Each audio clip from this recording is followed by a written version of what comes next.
मेरे लाइफ का एक सबसे इम्पोर्टेंट केस था। मतलब 2017, 16, 15 में हमने कई सारे केसेस, कई सारी पुलिस डिपार्टमेंट, गवर्नमेंट के इन्वेस्टिगेशन भी किए हैं, फिर हमने बंद कर दिया है। क्योंकि इसका कारण ये है कि कई बार हो सकता है कि आप जो इन्फॉर्मेशन एज एन एविडेंस दे रहे हो डॉक्यूमेंट से, वो इन्फॉर्मेशन अगर मैनिपुलेटेड है। आपने कहा था, हमने हमारी बात हुई कि हर मिनट 100 करोड़ का साइबर क्राइम, तो इतना महंगा जाता है ना, रिकवरी 1%। देखो, सबसे सोचने वाली बात यह है कि जो डेटा मिला है हमको पिछले साल का, उससे ये पता चला है कि प्रति मिनट 100 करोड़ का फ्रॉड हो रहा है। मतलब 100 करोड़ रुपया हर मिनट लोगों का जा रहा है। ये जो सवाल आपने किया है ना, ये हर विक्टिम का सवाल होता है कि मेरा पैसा चला गया, चाहे वो किसी भी तरह से गया हो, वो पैसा मिलेगा कि नहीं मिलेगा। आपको एक सच्ची बात बताता हूँ मैं, जो हैरान कर देगी आपको, कि क्रिमिनल का जो नेटवर्क होता है ना, वो इस तरह से बिछा हुआ है कि आप चाह कर भी आपके पैसे वापस नहीं पा सकते हो। क्योंकि पैसा भी देश के अंदर ही है, क्रिमिनल भी देश के अंदर ही है, विक्टिम भी देश के अंदर है, और जो इन्वेस्टिगेशन एजेंसीज है, साइबर सेल या पुलिस, वो भी इंडिया के अंदर ही है। सबके सब इंडिया के अंदर है, तो भी पैसा रिकवरी नहीं हो रहा है। 1% रिकवरी से ज्यादा हो नहीं रहा है।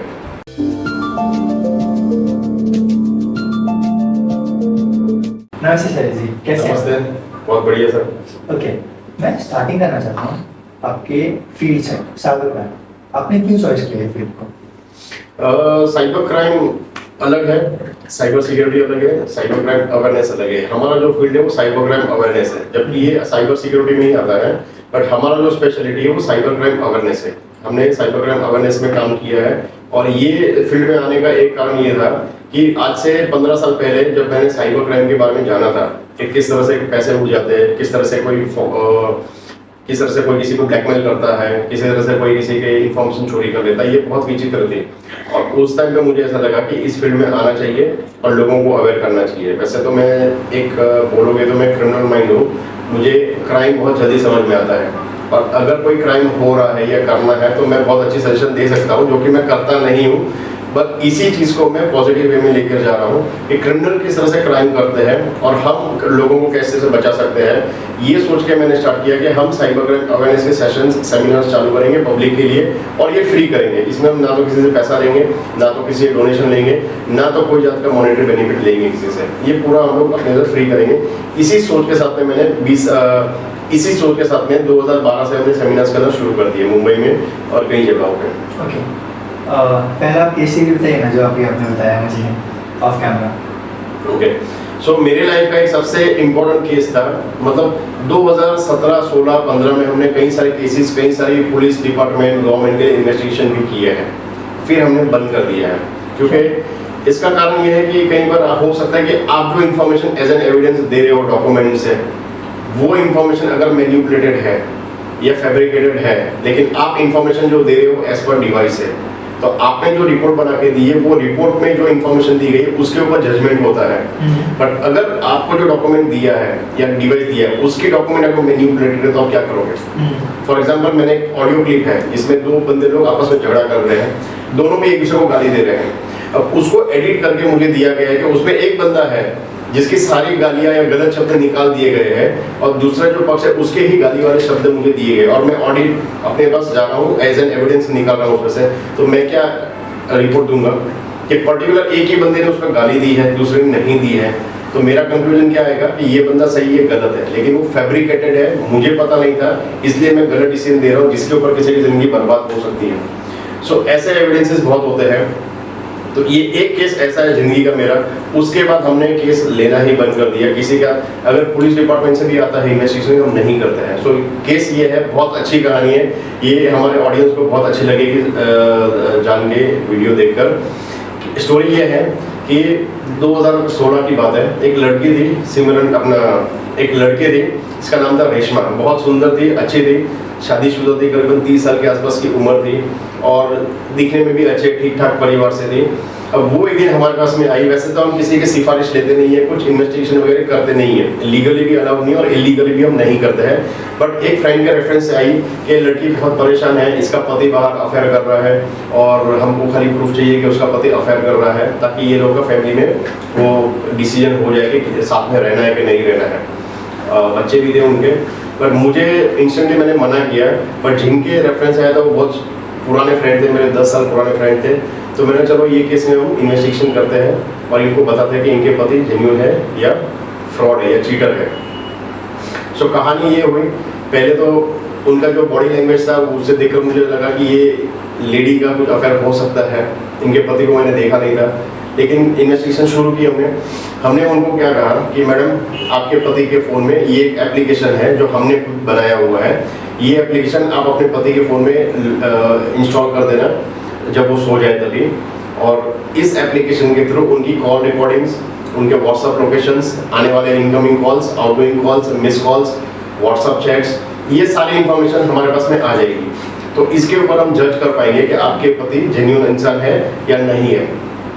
नॉर्मली क्या होगा, अगर मैं ये पावर किसी को दे दूँ तो आदमी क्या करेगा, एक्साइटमेंट में जाके वो करेगा ही करेगा। सो हुआ ये कि उस लेडी ने उस दिन रात को अपने पति से नॉर्मल बातचीत की, उनके पति सो गए, उनके फ़ोन में वो स्टेप बाय स्टेप प्रोसेस किया। और सबसे बड़ी हैरानी वाली बात ये हो गई, रात को 2 बजे मेरे फ़ोन पे फ़ोन आया कि सर ये यहाँ पे अटक रही हूँ, मैं क्या करूँ। और मैंने उसको सजेस्ट दिया। मेरे साथ वाले जो लोग थे वो भी परेशान, रात को 2 बजे किस लड़की से क्या बात कर रहा है, मतलब वो मेरे लिए भी क्वेश्चनेबल था। फिर उसको प्रोसेस किया, वो लॉगिन हो गया एंड उसका एक्सेस हमने उस लेडी को नहीं दिया, उसका एक्सेस सिर्फ हमारे पास ही आ रहा था। सो उस फ़ोन में क्या हो रहा है वो एक्सपीरियंस हम ही कर पाएंगे, डेटा हम ही निकाल पाएंगे। 2 दिन चले गए, 3 दिन चले गए। 3 दिन के बाद मैडम का फ़ोन आया, रेशमा का, और उन्होंने बताया कि मेरे पति के क्या एविडेंसेस मिले हैं सर, मुझे बताओ और मुझे उसकी डॉक्यूमेंट्री एविडेंस दो, ताकि मैं अपनी ज़िंदगी में क्या करना है क्या नहीं करना है वो मैं कर सकूं। सो हुआ ये 3 दिन के बाद मैंने उस मैडम को बुलाया, साथ में जिन्होंने मुझे रेफरेंस किया था मेरे फ्रेंड को, उनको बुलाया, और अब बात थी एविडेंस खोलने की। सो एविडेंस हमने खोला, बट उसके पति का नहीं, उसकी पत्नी का, रेशमा का हमने एविडेंस खोला। अब जब मैंने वो एविडेंस खोला, कंप्यूटर पे एक ऑडियो फाइल प्ले की, और जो मेरे फ्रेंड थे वो भी सुन रहे थे, 2-3 लोग और थे, और उस ऑडियो में जो जानकारी थी वो जानकारी अगर आप सुनोगे तो आप भी परेशान हो जाओगे। मतलब वो बहुत शॉकिंग था। किसी के ज़िंदगी को आप ऐसे जज नहीं कर सकते हो कि कौन कितना जेन्युइन है, कौन कितना फ्रॉड है। सो उस ऑडियो में ये था कि रेशमा नाम की जो लड़की है, जो मैडम आप बैठे हो ना, मैडम को मैडम आपने ये वाकया अपने फ्रेंड से कहे थे, प्ले किया, तो उसमें पता चला कि रेशमा ने अपनी फ्रेंड को बोला था कि मेरे पति के साथ फ्लर्ट करो, मूवी जाने के लिए जिद करो, शॉपिंग के लिए जिद करो, पिज़्ज़ा बर्गर खाने के लिए जिद करो, ऐसे जिद करो कि तुम्हारी वाइफ को पता नहीं चलेगा, हम लोग 2-3 घंटे के लिए कहीं घूम के आते हैं या लोनावाला वगैरह जाके आते हैं, सेक्स इन्वॉल्वमेंट की बात करो, ऐसे रिलेशनशिप बनाने की कोशिश करो जहाँ पे आपका पति एक्साइटेड हो और एविडेंस बन जाए। अब ये जो वीडियो ऑडियो रिकॉर्डिंग था वो उसकी रेशमा की वाइफ, रेशमा के ये जो ऑडियो था ना, ये रेशमा के फ़ोन से हमने निकाला। अब हमने एप्लीकेशन इंस्टॉल किया था उनके पति के फ़ोन में, लेकिन साइमल्टेनियसली एक और एप्लीकेशन वैसा सिमिलर हमने बना के रेशमा के फ़ोन में इंस्टॉल कर दिया था, जिसकी रेशमा को पता भी नहीं थी, और ये एविडेंस हमने निकाला। अब जिस बंदे ने मुझे रिकमेंड किया था उनको मैंने बोला कि ये बताओ क्या सही है। अभी मैं उनके पति का डॉक्यूमेंट या डेटा निकाल के दूँ आपको।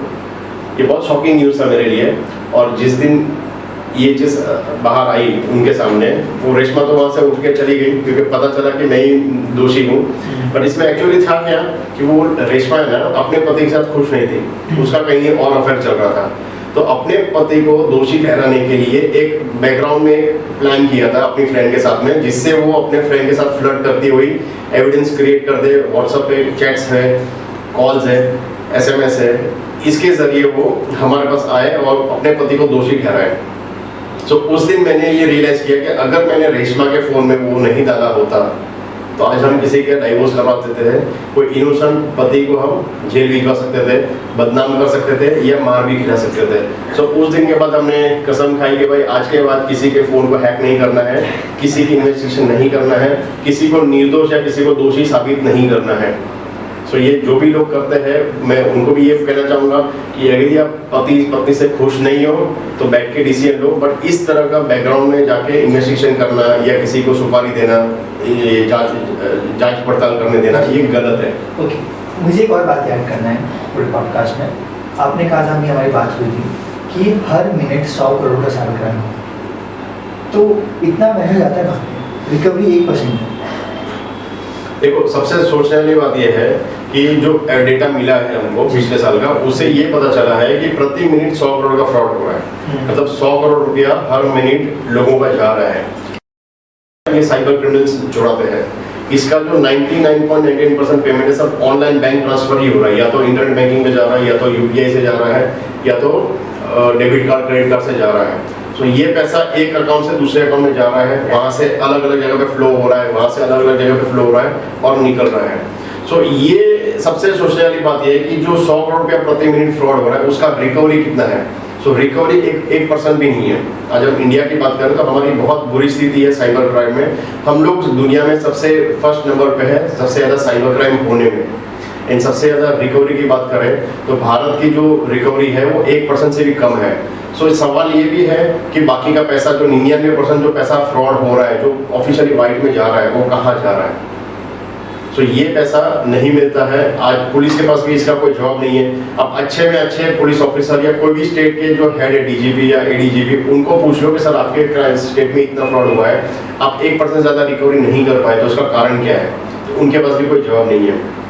कहीं ना कहीं मुझे ऐसा लगता है कि अगर चोरी हो रही है, चोरी रुक नहीं रही है और चोरी की रिकवरी भी नहीं हो रही है, तो कोई ना कोई उसको बैकग्राउंड में सपोर्ट कर रहा है क्रिमिनल को, जिसके कारण ये फ्रॉड हो रहा है। सो मैं ये तो नहीं कहना चाहूँगा कि कोई इसके पीछे होगा ही होगा, बट हो सकता है पॉलिटिकली या लीगली कोई डिपार्टमेंट या कोई बंदा हो सकता है जो इनको सपोर्ट कर रहा है, जिसके कारण ये रिकवरी नहीं हो पा रही। सर अगर मेरे साथ साइबर क्राइम हुआ तो वो पैसा मिलेगा कि नहीं मिलेगा, इसके कितने % चांसेस हैं? ये जो सवाल आपने किया है ना, ये हर विक्टिम का सवाल होता है कि मेरा पैसा चला गया, चाहे वो किसी भी तरह से गया हो, वो पैसा मिलेगा कि नहीं मिलेगा। सो आपको एक सच्ची बात बताता हूँ मैं, जो हैरान कर देगी आपको, कि क्रिमिनल का जो नेटवर्क होता है ना, वो इस तरह से बिछा हुआ है कि आप चाह कर भी आपके पैसे वापस नहीं पा सकते हो। एक उदाहरण के तौर पर बताता हूँ। एक उदाहरण ये देता हूँ मैं कि सपोज मुझे फ़ोन आया किसी का और मुझसे मुझे बताया कि सर आपको 5 लाख रुपए की लॉटरी लगी है। अब 5 लाख रुपए की लॉटरी सुन के नॉर्मल आदमी क्या करता है, खुश हो जाता है कि यार मुझे 5 लाख की लॉटरी लगी है। एंड लॉटरी का शब्द सुन के उसके दिमाग में प्लान्स बन जाते हैं कि मैं नया घर खरीदूंगा, नई गाड़ी खरीदूंगा, वैकेशन पे जाऊंगा, फर्नीचर कराऊंगा, इंटीरियर कराऊंगा, गोल्ड लूंगा, ये सारी चीज़ें हो जाती है, दिमाग में प्लान हो जाती है। अब उस प्लान के चक्कर में सामने वाला अगर बोलता है कि सर आप मुझे 5,000 रुपया दे दो या 10,000 रुपया दे दो, 20,000 रुपया दे दो, तो दे देता है।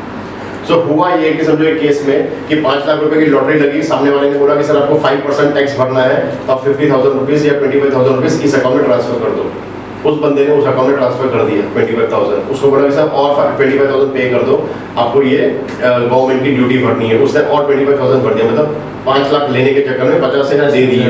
उसको रियलाइज हुआ कि मेरे साथ फ्रॉड हो गया है, तो वो क्या करेगा, पुलिस स्टेशन भागेगा।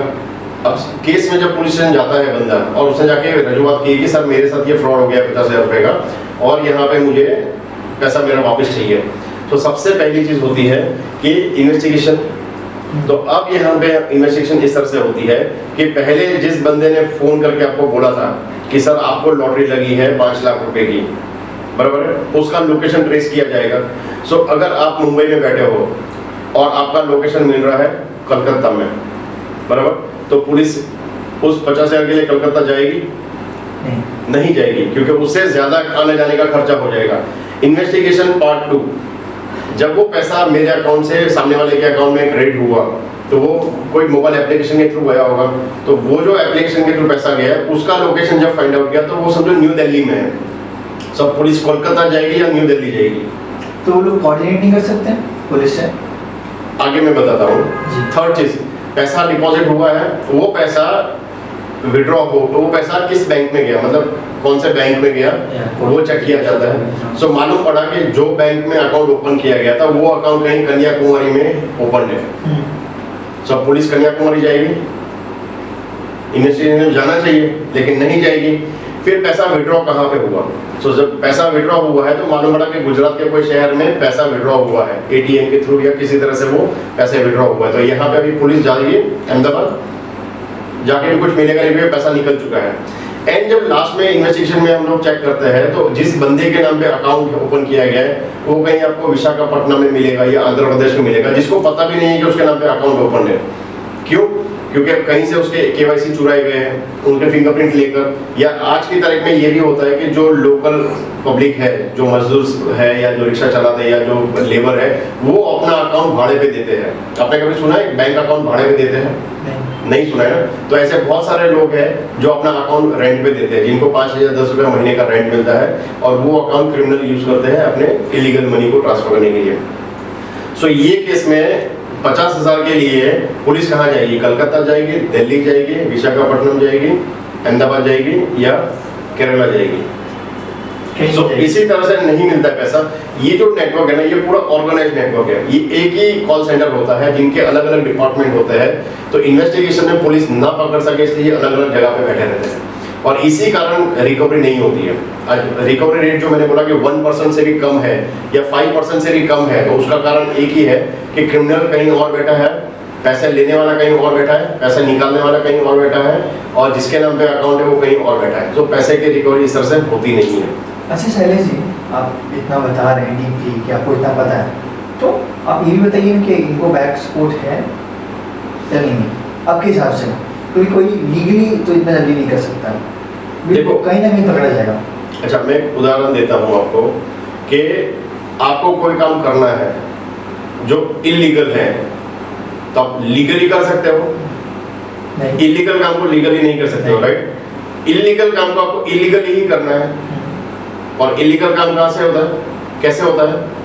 या तो किसी को पैसा देके, रिश्वत देके, या किसी को कुछ पर्सनल लेवल पे बेनिफिट देकर। सो यहाँ पे जो साइबर क्राइम हो रहे हैं, जो मेरा एक्सपीरियंस है कि इतने साइबर क्राइम हो रहे हैं प्रति मिनट, इतने लोगों के फ्रॉड हो रहे हैं और क्रिमिनल पकड़े नहीं जा रहे हैं, तो इसका एक ही कारण होगा, कोई इलीगल सपोर्ट है इनको, जिसके कारण ये पैसा बाहर नहीं आ रहा है। सो मुझे ऐसा लगता है कि हो सकता है कि इनको कोई इलीगल सपोर्ट है, चाहे वो पॉलिटिशियन का हो या कोई पुलिस ऑफिसर का हो या कोई क्राइम डिपार्टमेंट का हो या कोई भी बड़े अधिकारी का हो, उनका सपोर्ट है तभी ये लोग इस तरह से काम कर पा रहे हैं, वरना इतना आसानी से नहीं हो पाए। क्योंकि पैसा भी देश के अंदर ही है, क्रिमिनल भी देश के अंदर ही है, विक्टिम भी देश के अंदर है, और जो इन्वेस्टिगेशन एजेंसीज है, साइबर सेल या पुलिस, वो भी इंडिया के अंदर ही है। सबके सब इंडिया के अंदर है, तो भी पैसा रिकवरी नहीं हो रहा है, 1% रिकवरी से ज़्यादा हो नहीं रहा है। सो इसका अंदाजा आप भी लग सकते हैं, ये कॉमन मैन भी सोच सकता है कि जब पैसे रिकवरी नहीं हो पा रहे हैं तो उसका कारण क्या होगा। और सबसे आसान साइबर क्राइम क्या अगर आपके हिसाब से देखते हैं? सबसे आसान साइबर क्राइम आज की तारीख में बोलता हूँ तो सबसे आसान साइबर क्राइम है, 2-3 साइबर क्राइम ऐसे जो सबसे आसान है। एक तो पहला साइबर क्राइम सबसे जो आसान है वो किसी की कॉल रिकॉर्ड कर लेना है। आप किसी से बात कर रहे हो, चाहे वो बिजनेस की हो, पर्सनल हो या फैमिली हो, उसकी कॉल रिकॉर्डिंग कर लेना, that is a cyber crime. एक किसी का कॉल रिकॉर्ड करने पर भी आपको जेल हो सकती है, पेनल्टी भी हो सकती है, क्योंकि कॉल रिकॉर्डिंग अलाउड नहीं है।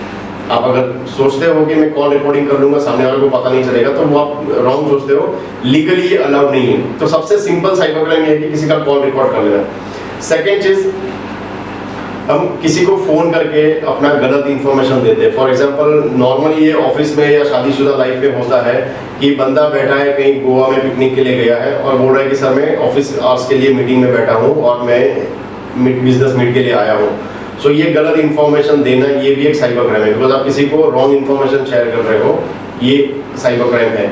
मैंने कुछ ऐसे भी लोगों को देखे हैं, मतलब ऐसे भी लोग हैं कॉर्पोरेट में जो जाते हैं घूमने के लिए, गोवा, मनाली, महाबलेश्वर, लोनावला जाएंगे, बराबर है, पूरा दिन सब कुछ घूमेंगे, बीवी के साथ वीडियो कॉल करेंगे, तो एक कॉर्पोरेट ऑफिस रहेगा या कोई टेबल चेयर रहेगा, वहाँ पे वो लैपटॉप चालू करके बैठेंगे, देख अभी भी मैं काम कर रहा हूँ, बिजनेस मीटिंग है, ये है वो है, और वो बिलीव कर लेते कि भाई इनके वीडियो कॉल पे सामने लैपटॉप ओपन है, एक चाय का कप है, ये है वो है, डॉक्यूमेंट पड़े हैं, तो लगता है कि ये काम कर रहे हैं, बट एक्चुअली वो घूमने फिरने के लिए जाते हैं। हो सकता है उनके कोई ऑफिस कलीग हो, मेल फीमेल हो, या कोई यार दोस्त हो जाते हैं घूमने फिरने जा रहे हैं, लेकिन वहाँ पे रिप्रेजेंट करते हैं कि हम बिजनेस के लिए गए। सो ये रॉन्ग रिप्रेजेंटेशन जो है ना, ये भी एक साइबर क्राइम है जो बहुत कॉमन है। और ऐसे बहुत सारे छोटे छोटे साइबर क्राइम्स है, जैसे कि किसी के व्हाट्सएप पे आए हुए मैसेज को फॉरवर्ड कर देना। अगर आपको कोई मैसेज आ जाता है कि देखो ये यहाँ पे लड़की है, इसके हाथ में गलत हो रहा है, और आपने उस वीडियो को रिकॉर्ड करके सामने फॉरवर्ड कर दिया कि ये लड़की के साथ गलत हो रहा है, हमको इनको इंसाफ देना है, और बाद में आपको पता चलता है कि भाई ये किसी मूवी की वीडियो क्लिप है या कोई ये प्ले है जिसमें ये लड़की को इस तरह से बताया गया, एक्चुअल वो वीडियो ऐसा नहीं है। सो आप साइबर क्राइम के विक्टिम बन चुके हो और एज वेल एज आप क्राइम कर चुके हो। सो आपने सच्चाई जाने बगैर एक मैसेज किसी को फॉरवर्ड कर दिया, तो इसके लिए भी आपको जेल हो सकती है, आपको जुर्माना करना पड़ सकता है। तो ये कॉमन साइबर क्राइम जो बड़ी आसानी से हो जाते हैं। ओके, अगर मैं सबसे सिंपलेस्ट अगर मैं बोलूँ, अगर समझ लीजिए आपके साथ साइबर क्राइम हुआ, तो सबसे पहले कदम क्या होना चाहिए आपका? अगर आपके साथ साइबर क्राइम हुआ है तो डिपेंड करता है कि कौन सा साइबर क्राइम हुआ है, क्योंकि साइबर क्राइम 100 प्रकार के होते हैं। साइबर क्राइम में हमको नॉर्मली मेंटेलिटी यही होती है कि अगर किसी ने हमारा पैसा चुरा लिया तो हमारा हम साइबर क्राइम के विक्टिम बन गए, ये लोगों की मेंटेलिटी होती है, राइट? बट एक्चुअली वैसा नहीं है।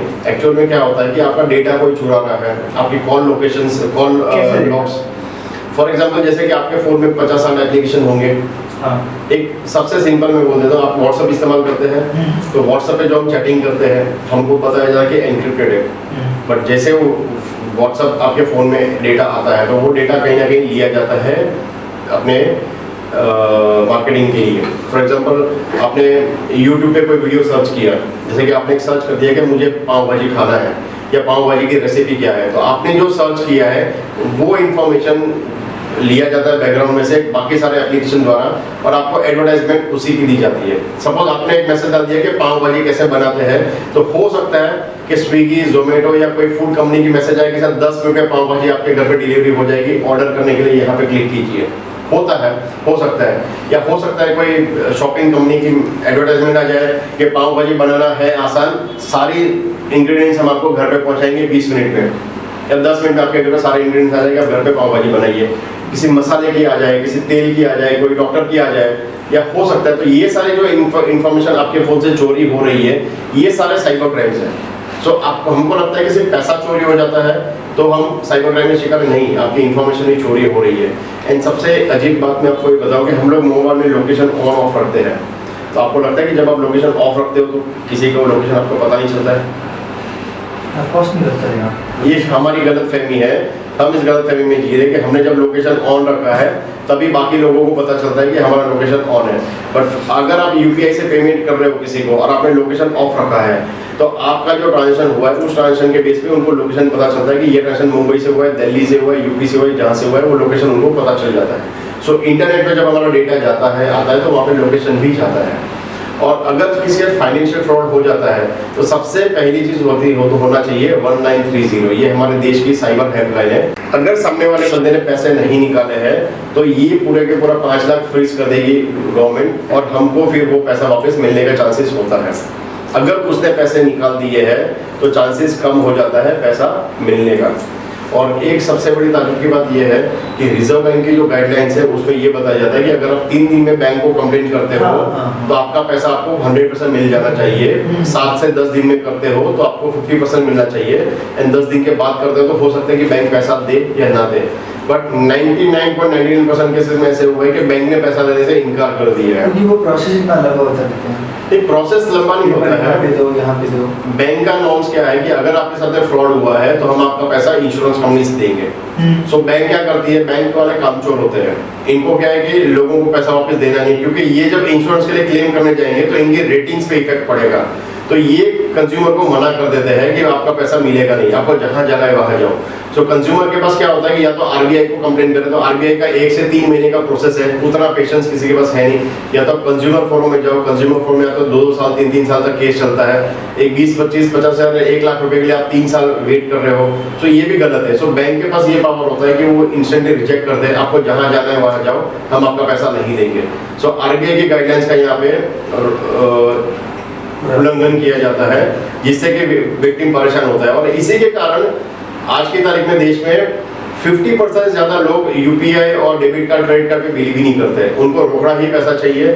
मैं आपको एक चीज बताता हूँ, अगर आप खुद चेक कर रहे हो, मुंबई में रहते हो राइट, अब मुंबई में सबसे बड़ा मार्केट जो है ना अब्दुल रहमान स्ट्रीट है, वहाँ पे सबसे ज्यादा होलसेल मार्केट्स है।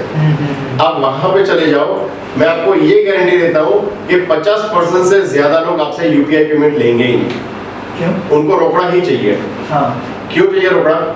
क्योंकि अगर कोई आपको यूपीआई से पेमेंट करता है और कोई पुलिस वाला आके कंप्लेन करता है कि आपका अकाउंट फ्रीज हो गया, तो आप क्या करोगे? सो हमने ऐसे केसेस देखे बहुत सारे, जहाँ पे कोई मोबाइल की शॉप है और मोबाइल की शॉप में कोई बंदा आया, उससे 1.5 लाख रुपए का मोबाइल फोन खरीदा, और साथ में कुछ एसेसरीज खरीदी, कोई ब्लूटूथ खरीदा, 2 लाख रुपए का बिल हुआ, उसने 2 लाख रुपया क्रेडिट कार्ड से पे कर दिया, पेमेंट हो गया, सब कुछ हो गया, बिल बना के दे दिया, चला गया, वो बंदा चला गया। 2 दिन के बाद उनको नोटिस आता है कि आपका अकाउंट फ्रीज कर दिया गया 2 लाख रुपए के लिए। जिस बंदे ने आपको पेमेंट किया था वो बंदा, वो जो पेमेंट है वो स्कैम किया हुआ पैसा है या फ्रॉड का पैसा है या किसी से चिटिंग करके पैसा लिया गया है। सो फंस कौन गया? दुकानदार फंस गया। अब 2 लाख रुपया अकाउंट में फ्रीज हो चुका है। अब उस फ्रीज के बारे में उसको हैरेसमेंट हो गया, वकील के पास जाओ, बैंक के पास जाओ, अपना काम धंधा छोड़ के कोर्ट में जाओ, परेशान हो। जो बंदा वो 2 लाख रुपए का स्कैम करके गया, उसके पास तो मोबाइल भी हो गया, इक्विपमेंट्स भी आ गया, एसेसरीज भी आ गए, वो तो निकल गया। सो दुकानदार यहाँ पे परेशान हो जाता है। इसके लिए 50 to 70% दुकान वाले पैसा देने से इनकार करते हैं। अगर हम रिलायंस के मॉल पे जाएंगे तो ऐसे भी मॉल्स में देखो, अगर क्रिमिनल इंटेंशन से आता है कि मुझे क्राइम करना है तो कहीं पे भी जाके पेमेंट करके निकल जाएगा। उसके बाद जिसका वो अकाउंट है ना, उसके अकाउंट में फ्रीज लगेगा। अच्छा, तो समझो एक शॉपकीपर है, उसने पेमेंट लिया है तो वो प्रॉब्लम में आ जाएगा। सो शॉपकीपर प्रॉब्लम में ना आए, इसके लिए शॉपकीपर पेमेंट लेना बंद कर देता है। ये सही भी एक तरह से, डिजिटल इंडिया का ये ड्रॉबैक है कि हम लोगों को डिजिटलाइज करने का प्लान कर रहे हैं, हमारा कोई बैकअप प्लान नहीं है कि किसके फ्रॉड हो जाए तो वो पैसा रिकवरी करके कौन देगा। तो सबसे बड़े प्रॉब्लम्स ये है। एंड कोई अपना धंधा छोड़ के बैंक, पुलिस स्टेशन वहाँ पे जाना नहीं चाहता है। तो इस तरह से लोगों को यूपीआई पे भरोसा कम हो गया है।